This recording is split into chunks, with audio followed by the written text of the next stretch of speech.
lleguen en un rato. Y bueno, es que se conecte un poco más tarde.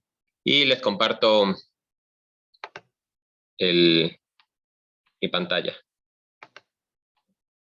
Aquí, bueno, hay unas cosas que quería platicarles. Básicamente, entonces, lo que quería que viéramos hoy es una serie de problemas, ¿no? Nada más como para repasar de forma general todos los conceptos que revisamos en funciones vectoriales. Ahorita ya tenemos cubierto todo lo que corresponde a este tema, que realmente era ver con qué herramientas contamos para trabajar con funciones vectoriales que llamamos, que son las funciones generales, o las funciones paramétricas que habíamos visto al inicio de este curso, ¿no? Bueno, de este tema. Entonces ya tenemos diferentes formas de analizar las curvas con relación a los planos que definimos con los vectores.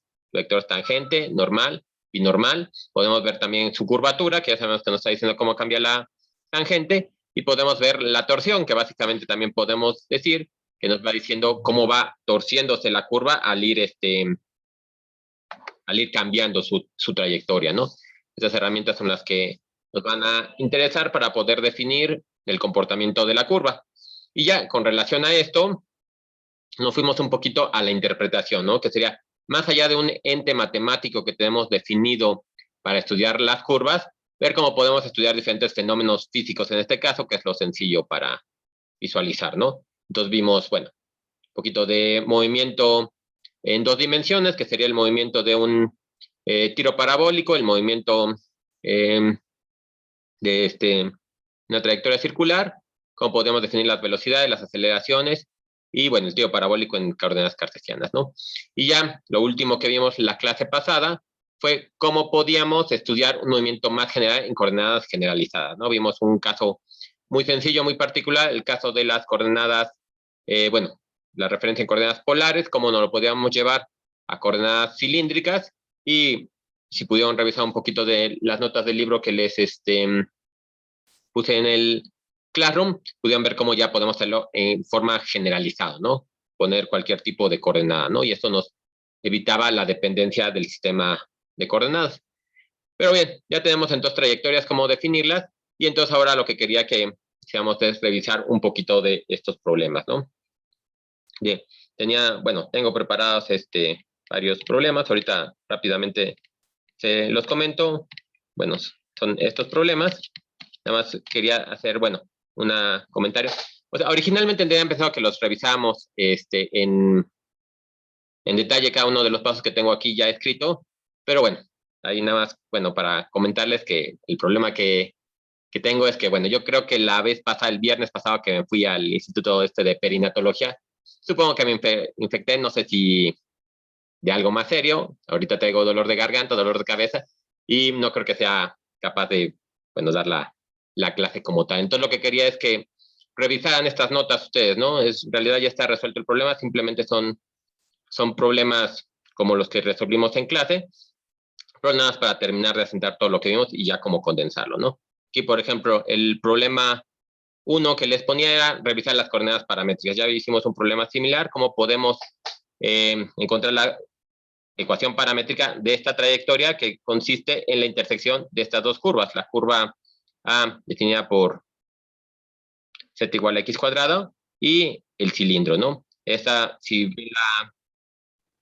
ven la intersección que se forma, es como una pretzel, ¿no? Que aquí se las dibujo para que se vea más claro, ¿no? Entonces queríamos ver esta trayectoria como es su ecuación. Y entonces, aquí se los hago la deducción, vayan, chequenla, más o menos con calma cómo se puede ir obteniendo la trayectoria, y ya que tenemos la intersección simplemente de las dos superficies, pues cómo podemos ver la ecuación de la trayectoria, ¿no? Así, muy sencillo, de momento nada más calcular esa trayectoria, ver cómo la podemos definir, ¿no?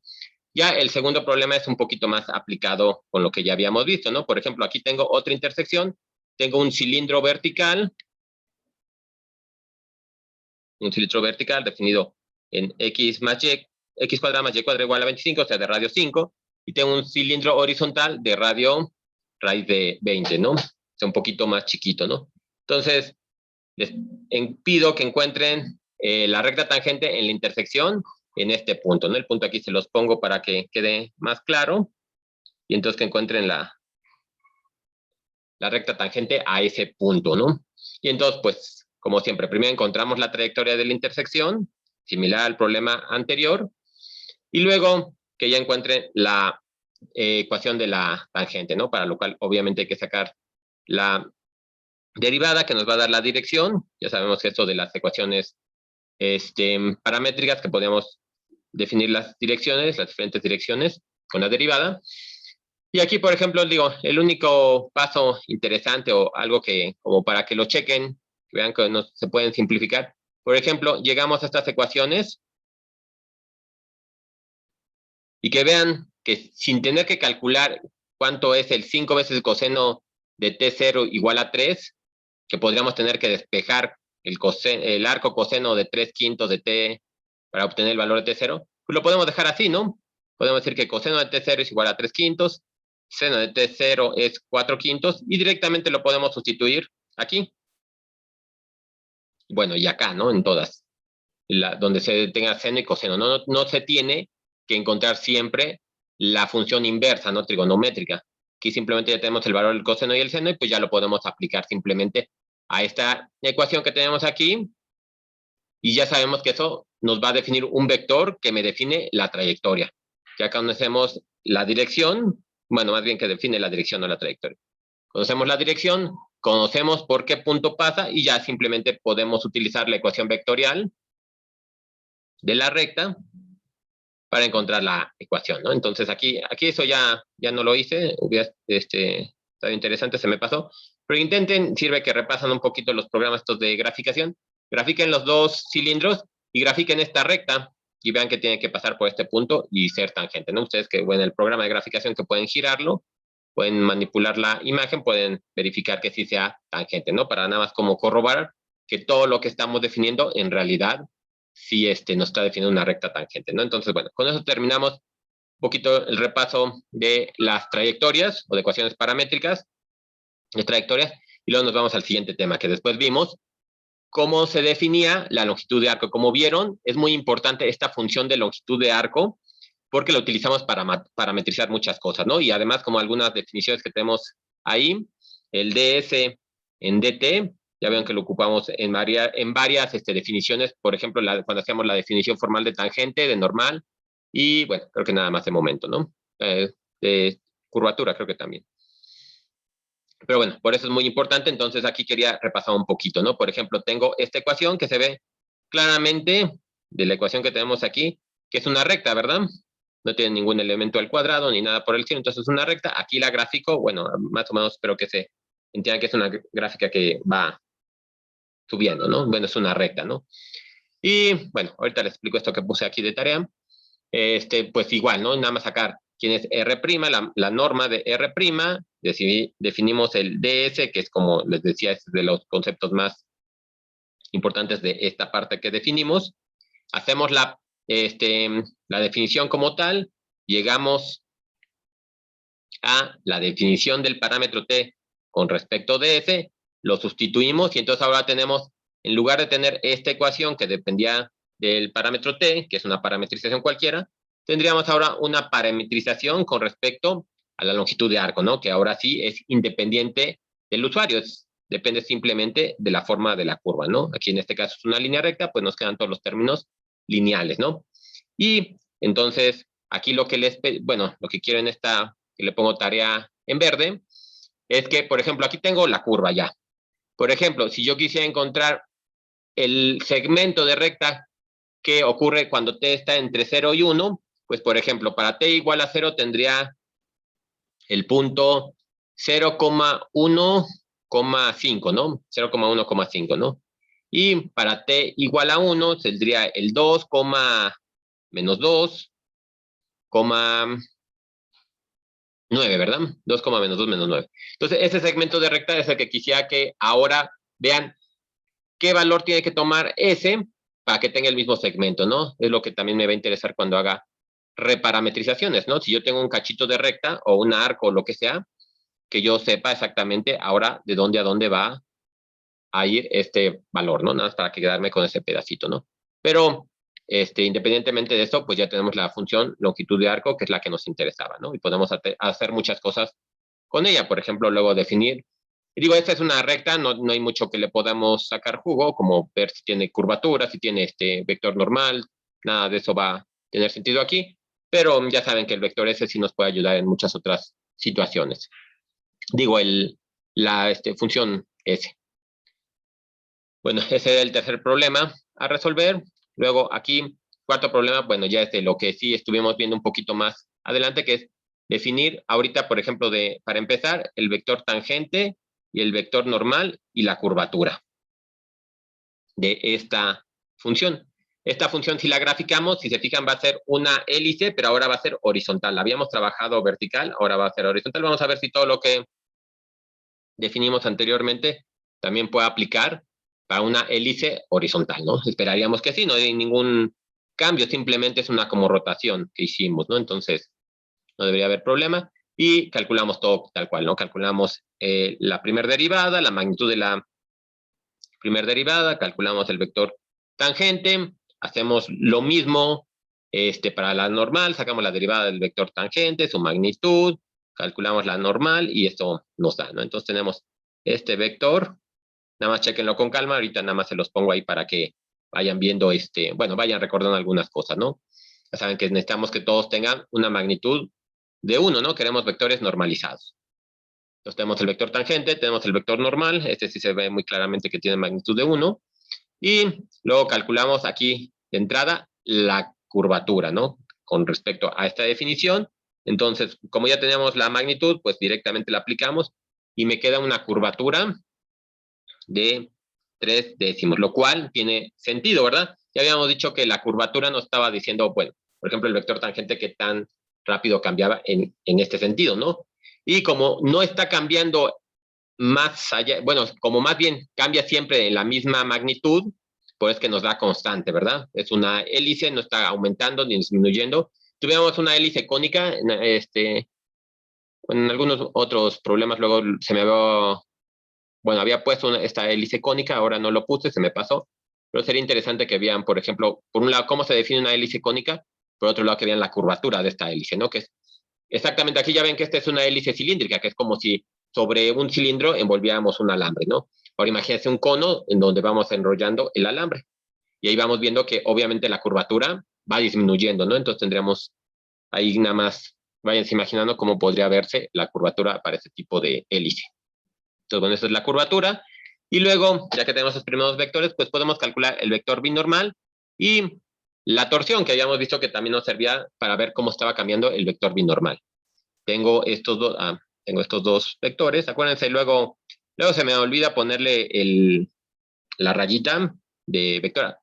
Acuérdense que también la rayita en este caso, para este curso, significa vector, ¿no? Porque en algunos casos podría interpretarse como promedio, ¿no?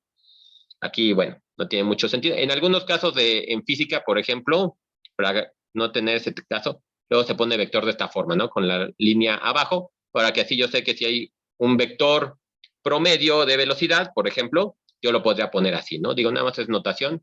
En este caso, utilizo la línea para poner vector. También en algunos, bueno, en los libros, como lo habrán visto, pueden poner letras negritas, pero bueno, para mí escribir en este caso en letras negritas sería un poco más complejo, ¿no? Entonces, siempre acuérdense que va la línea y pues por ahí si en algún caso se me olvida, acuérdense que siempre estamos trabajando con cantidades vectoriales, ¿no? Entonces ahí por ahí se lo ponen. Entonces, bueno, ya tenemos este tangente, el vector normal, sacamos el vector binormal tal cual lo definimos como el producto vectorial, que nada más los puse las cantidades y aquí lo dejé directamente puesto así. Échenle un ojo, ahí a ver si no se me se me fue ningún valor, ningún signo por ahí que se me haya equivocado, pero entonces este sería el vector binormal, en este caso, para cualquier punto de la curva, ¿no? En otras ocasiones, por ejemplo, habíamos hecho al punto directamente, decías, quiero calcular el vector tangente normal en un punto y el binormal en ese mismo punto, bueno, lo hacíamos y ya lo definíamos, bueno, sustituíamos aquí el valor en t, ahí, y en n, y entonces podíamos sacar ya directamente en ese punto el vector. Aquí estamos pidiendo el vector binormal en cualquier punto de la recta, ¿no? De la curva, perdón. Y entonces lo dejamos trabajando con el parámetro t, ¿no? Entonces queda así. A lo mejor se podría simplificar, aquí ya no lo hice. Chequen a ver si conoces alguna identidad trigonométrica que les pueda simplificar esta ecuación, pero si no, bueno, de todos modos, ya la tenemos aquí. Y si quisiéramos calcular en un punto en particular, pues ya solo sustituimos el parámetro, ¿no? Entonces, ya tenemos el vector binormal y ahora nos podemos ir a calcular la torsión, que, como habíamos visto también, la forma más simple de hacerlo era definiendo estos valores de x punto, que habíamos definido que era la derivada con respecto al parámetro t, la segunda derivada de x, y, z, y la tercera derivada de x, y, z, ¿no? Lo acomodamos así, aquí nada más lo puse así porque se me acabó el espacio, nada más sería como para que terminaran ustedes este segundo producto vectorial de abajo, ¿no? Entonces, por ejemplo, sacamos las primeras derivadas, segundas derivadas, terceras derivadas y las acomodamos en esta dirección, ¿no? Primeras derivadas, segundas derivadas y terceras derivadas, ¿no? Todo esto dividido entre la magnitud de R', bueno, el producto vectorial de R' con R' al cuadrado, ¿no? Entonces ya nada más,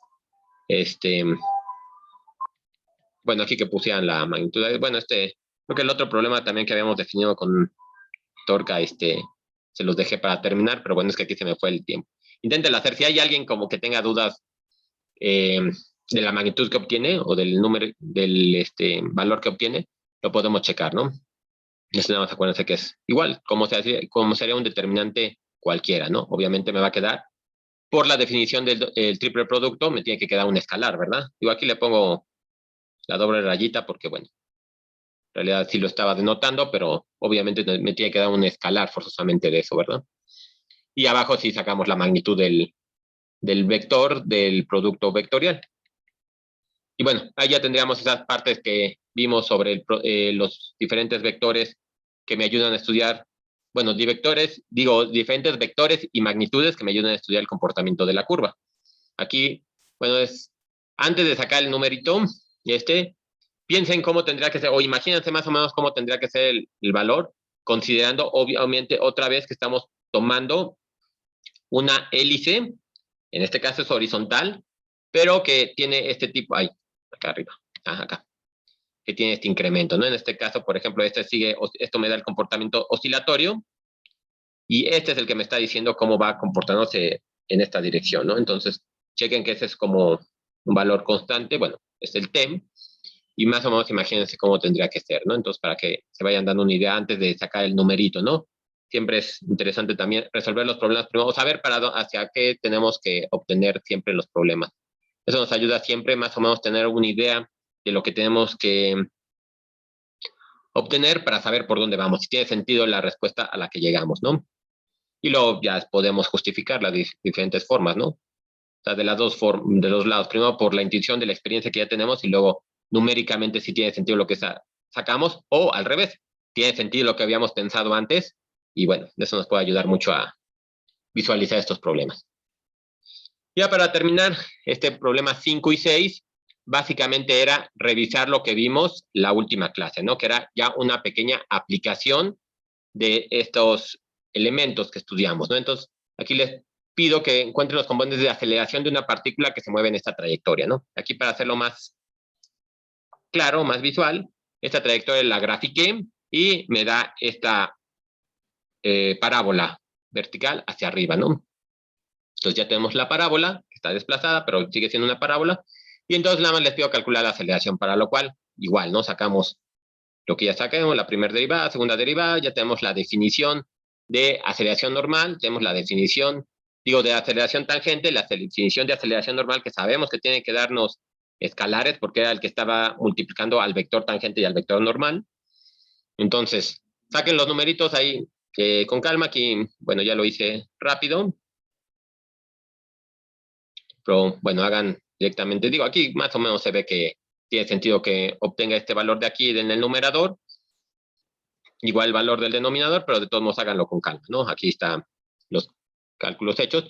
Fíjense, lo estoy sacando para cualquier valor en este caso. Ya tenemos esta componente. Vean más o menos cómo es igual, lo mismo que les decía, ¿no? Ya que tienen estas componentes directamente como función, porque ahorita lo estamos sacando para cualquier t, vean cómo es el comportamiento de esta función, si la graficaran, cómo se vería, ¿Y cómo es el comportamiento de esta función? Lo mismo, si la graficaran, ¿cómo se vería? Para que veamos, o se nos dé una idea, cómo se va comportando los componentes normal y tangencial conforme la partícula. Aquí podemos imaginar que tenemos una, déjenme la pongo de otro color, una partícula que se está como una, no sé, una, iba a decir lentejuela, pero no es lentejuela, como, bueno, como una, ya saben, ¿no? En un alambrito que tuviéramos una bolita moviéndose y cómo serían sus componentes, ¿no? Si la dejábamos caer o ir, ¿cuál sería su comportamiento? Y aquí lo que les pido ya nada es como para, ya que hayan hecho todo este análisis, ¿cuánto vale la aceleración normal y la aceleración tangencial en el punto 2,-1? Es decir, aquí, ¿no? Se ve que en este caso tiene que tener una aceleración, bueno, una de las aceleraciones tiene que tener un valor máximo, ¿no? Porque es cuando cambia completamente la trayectoria de dirección, ¿no? Aquí iba decreciendo, iba bajando la chaquirita esta, y aquí empieza a subir, ¿no? Entonces esperamos que haya una aceleración que alcanza su valor máximo. O las dos, no sé, sería cosa de ver exactamente, porque aquí, por ejemplo, también la tangencial, que nos está diciendo qué tan rápido va la pelotita esta, pues podríamos pensar que se va acelerando en esta dirección, ¿verdad? Producto de la gravedad, podríamos pensar, o simplemente por la trayectoria. Porque estamos pensando que no tiene fuerzas externas. Entonces, bueno, chequen cómo podría ser en ese punto, en el 2,-1, cómo son las dos aceleraciones. Que eso es muy sencillo, nada, tienen que ver para qué valor de t se tiene ese punto y sustituyen el valor de t, ¿no? Para las dos aceleraciones. Y bien, eso es para las normal y tangencial. Luego aquí ya este último, el 6, ya es para coordenadas polares, ¿no? Un poquito pensando en las coordenadas generalizadas, pero en caso de las polares, ¿no? Aquí, por ejemplo, tengo un radio que depende de esta forma de t, pero depende teta de esta forma, ¿no? Entonces tenemos ahora pues las dos cantidades que dependen del parámetro t. R igual a 2 coseno de 4t y teta igual a 2t, ¿no? Aquí les pongo una gráfica que les ayude a ver y les pido calcular la velocidad y la aceleración en términos, obviamente, de UR y Uθ, ¿no? Entonces, ya tenemos las ecuaciones, estas ya las calculamos, hicimos la deducción de ellas y aquí nada más será pues ir obteniendo lo que necesitamos, ¿no? Ya sabemos que estos son los vectores unitarios, eso ya los conocemos, nada más es obtener R punto, R por teta punto, todo esto de aquí, todo esto de acá, ¿no? Entonces sacamos las derivadas directamente, ya sabemos que el punto me está diciendo que es la derivada con respecto del parámetro t, sacamos todas las derivadas y las sustituimos, de forma que para la velocidad ya tengo, se me pongo todo esto, para la velocidad tengo todo eso, por ejemplo, ¿no? Y entonces aquí es lo que quiero que más o menos vayan pensando qué dirección podríamos pensar, es que apenas abrí el chat, perdón. Entonces, podríamos pensar, por ejemplo, pues no sé si un tanto un péndulo el que tenemos aquí en la parábola, porque el péndulo sí tendría la aceleración de la gravedad externa, ¿no? Aquí nada más simplemente pensamos en una, como les decía, una chaquirita que se estuviera moviendo. Y en cuanto a eso, hay un problema, no me acuerdo si ya se los pregunté a ustedes, pero si no se los dejo, para que lo piensen. Digo, es un problema, obviamente, yo no lo resolví, lo resolvió alguien mucho, mucho más inteligente que, bueno, no sé si todos nosotros, pero la mayoría de nosotros sí, ¿no? Que uno de los matemáticos famosos de antaño, en 1600, por ahí así, preguntó cuál sería la trayectoria que hiciera mínimo el tiempo que le toma a una partícula llegar de un punto A a un punto B cualquiera. Aquí le estoy poniendo un punto A y un punto, déjenme pongo el punto A y la letra A aquí, punto A, un punto B cualquiera, que a lo mejor en esta configuración, pues ustedes podrían pensar, pues una línea recta, ¿no? Si yo quiero utilizar la partícula de A, B, pongo una línea recta. Pero como yo quiero que sea cualquier caso, entonces quiero que se cumpla en todo caso, ¿no? Y entonces yo también podría poner que A y B están en esta configuración, exactamente a la misma altura. Entonces yo quiero que una trayectoria que haga que el tiempo que pase la partícula de A a B sea mínimo, pero que se cumpla en esta condición y que se cumpla en esta condición cuando los dos están a la misma altura, ¿no? Entonces, ahí se las dejo para que la vayan pensando. Les digo que es un problema bastante más complejo. Digo, a mí de entrada, yo me sé la respuesta por cuestiones históricas, ya siempre es un algo Sí, es mañosón el problema. Les digo, bueno, de hecho les puedo decir quién fue el que lo resolvió. Había un matemático famoso, Bernoulli, que lo planteó así porque antes la gente no tenía en qué divertirse, entonces mandaba problemas al mundo, ¿no? A ver quién lo quiere. Ah, bueno, alguien ya se sabe, creo que la historia. Aquí la idea es, la cosa es que la resolvió Newton, ¿no? Newton fue el que resolvió el problema. De hecho, la historia cuenta que lo mandó sin firma, pero que se dieron cuenta que tenía toda el pensamiento que era de Newton, ¿no? Entonces, bueno, aquí ya tenemos una, ¿cómo se llama? Un candidato, ¿no? Un candidato ya la braquistocrona. A ver si esa es la solución. Digo, se los voy a dejar ahí, ¿no? Nada más para que lo vayan pensando. Ahorita ya les dieron una opción, pero esta es la historia de esa curva. Digo, a mí no sé ni cómo se podría plantear para resolver el problema. No, nunca me he puesto a pensarlo tampoco. No sé si qué tan complicado sea, pero bueno, déjenme termino de comentar esto que les decía de la velocidad. Lo que me gustaría, ya tenemos esta ecuación de la velocidad en términos del vector unitario r y el vector unitario θ.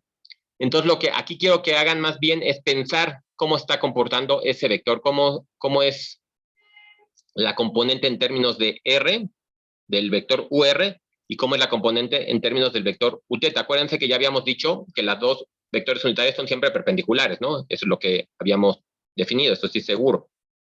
Entonces, nada más que vayan viendo cómo se está comportando la velocidad cuando se va barriendo la trayectoria, ¿no? Y lo mismo que vayan viendo cómo se va comportando la aceleración cuando se va barriendo, en el sentido de ver en la dirección de este vector, en la dirección de R, y de este vector unitario en la dirección de θ, ¿no? Lo mismo aquí, por ejemplo, bueno, les pongo ya toda componente de R, de R, de θ, ya nada más hago simplificaciones y ya queda esta de aquí, ¿no? Y ya tenemos las dos componentes de aceleración, sí, las dos componentes de aceleración y las dos componentes de velocidad, y nada más vean, intenten visualizar cómo se está viendo, ¿no? Y ya que más o menos hayan visto el comportamiento, chequen cuánto valdría la velocidad y la aceleración, por ejemplo, en el punto 2,0, ¿no? Que sería el correspondiente a este de acá, ¿no? En ese punto, cuando la partícula pase por ahí, cómo va a ser su velocidad y cómo va a ser, obviamente, como vector, cómo es su velocidad como vector y cómo es su aceleración como vector, ¿no?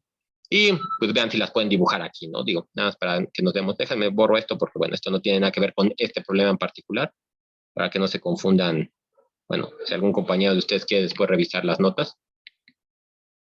Entonces, esos serían como básicamente los problemas que pensaba resolver hoy, ¿no?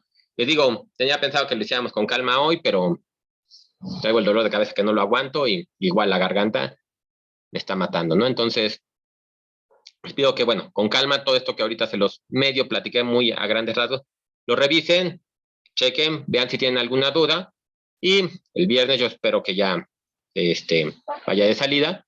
Vamos viendo si hay alguna duda de estos problemas. De la tarea creo que espero yo que no haya tampoco dudas, pero podemos ver, bueno, si hay dudas de estos problemas, si hay dudas de la tarea, y si no, entonces ya podemos pasar al siguiente tema, como les decía. Con esto realmente nada más era como para redondear el tema de funciones vectoriales, ya tenemos todas las herramientas que eran necesarias definir, y si no hay dudas de esto, más o menos está claro cómo se podría trabajar con estas curvas, ya nos vamos a definir los espacios escalares, ¿no? Y ya vamos a definir entonces ahora las funciones que ahora sí, ahorita estamos definiendo funciones de R a Rn, ¿no? Podríamos definir con un solo parámetro todas las dimensiones que quisiéramos, ¿no? Ahora vamos a definir las funciones que van de Rn a R. En particular nos vamos a quedar estudiando, por ejemplo, las que van de R2 a R, ¿no? De forma que podamos también graficarlas de momento, o sea que tenemos los componentes X y Y vamos a graficar una Z en términos de esas X y Y, ¿no? Que es lo que podemos, pero vamos a ver de algunos ejemplos que tengamos ahí, que vayamos viendo, que las herramientas que definimos no nos limitan a estar en el espacio de 3 dimensiones, lo podemos llevar a espacios de un mayor número de dimensión, pero nos quedamos en esta nada más para poder visualizarlo y verlo, ¿no? Entonces, bueno, si no tienen duda de, bueno, de lo que más o menos quiero que revisen de estos de estos problemas. Entonces, bueno, hoy sí vamos a hacer una clase cortita. Bueno, cortita en el sentido sincrónico. Espero que ahorita se vayan a revisar con calma estos numeritos. Igual chequen que no se me fuera nada en las operaciones. Y si no hay dudas de lo que, bueno, tienen que revisar ahorita, nos veríamos el próximo viernes, perdón, ya me estoy confundiendo, próximo viernes y ahora sí para una clase normal.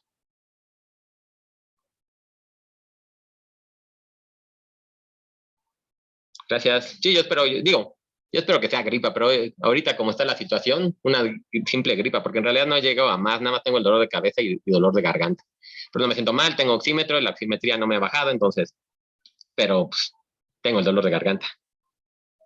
Gracias. Sí, nomás yo creo que es el sustito, pero bueno, como sea, lo bueno es que no estoy aquí aislado, entonces no pasa a mayores.